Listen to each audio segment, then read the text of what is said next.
The Flashcubes may be the great lost power pop group of the 70s. Formed in 1977 in the sleepy little city of Syracuse, New York, the band combined the raw punk edge of Paul Armstrong, the dazzling guitar work of Arty+Lenin, and the thundering rhythms of Tommy+Allen, with the pop sensibilities of Gary+Frenay.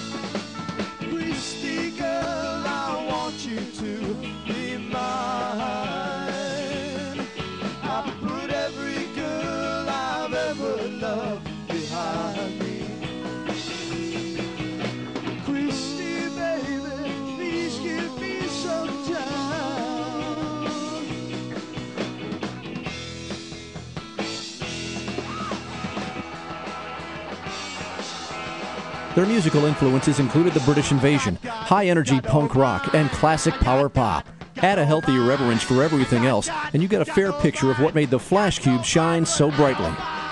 During their initial lifespan from 1977 to 1980, the Flashcubes released 2 singles, Christy Girl and Wait 'Till Next Week, on their own Northside Records label.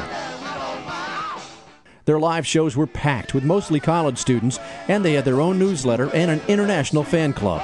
They always seemed on the brink of bigger things, touring throughout the Northeast and sharing the stage with acts like The Jam, The Ramones, and The Police. But the big things never materialized, and by 1980, the band was history. But even as the Flashcubes seemed destined to fade away, their legend grew. By the early 90s, more people had heard of the Flashcubes than had actually ever heard them. Their songs, first the original 1978 recording of Christy Girl, and then 7 new tracks the Cubes reunited to produce, appeared on 2 power pop compilations and 3 tribute discs. The Flashcubes' next project in 1997, Bright Lights, was the long-awaited first album from the greatest power pop group you'd never seen. This CD offered all of the best of the Flashcubes then and now. The old stuff was remixed for maximum punch, and the new stuff simply proved that a great band is always a great band.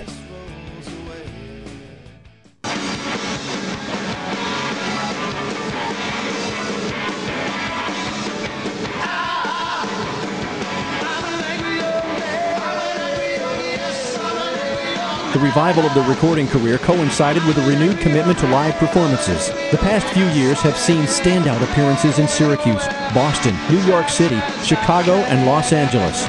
The Cubes even went international with releases in 6 countries, and in 2002, an unforgettable tour of Japan. Here comes the Flashcubes!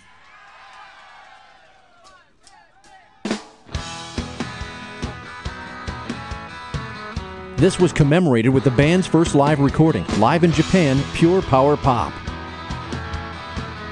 The band's 25th anniversary was celebrated with the recording and release of an all-new CD, Brilliant, the first real studio album of the Flashcubes' long, storied career.